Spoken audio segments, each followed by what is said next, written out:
All right, so I'm gonna install this steering stabilizer kit on the front of the 91 Ford E350 van chassis Winnebago C-Class motorhome. It's a Moog part. There's the part number. There's the kit. That one goes under your frame beam on your passenger side. This one goes to your tie rod end. And so this big one here essentially will go connect to here as far as you can take it over, it says, to this beam here. It's your cross beam underneath your van here, and it goes to your knuckle under there.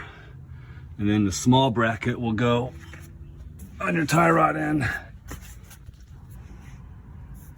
somewhere in here, wherever it expands. But the first thing you got to do when you do this, is I haven't done it yet, but is you want to turn your tires all the way to the left, all the way towards the driver's side, as far as you can go. And I'll give you an update when I get back. All right, so this is what it's going to look like. So they're going to tell you to install this bracket on the barrel end, which is the end that does not extend. This is the rod end that extends. The barrel end is going to go as far to the passenger side wheel as you can get it to go over.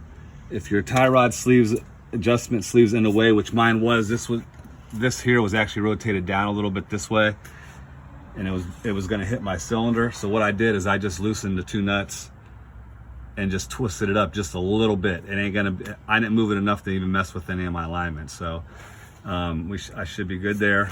But yeah, so you just move it over all the way you can on your frame, like that.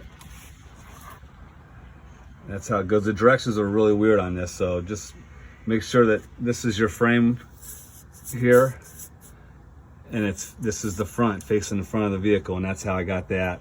And then your cylinder, turn it sideways here, will go like this, and then that bracket will go to the bottom of your tie rod.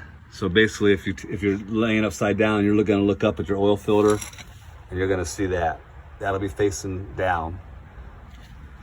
And that's really all there is to it. Extend this from here to there, 8.5 inches out, and that'll give you your point where that's gonna go.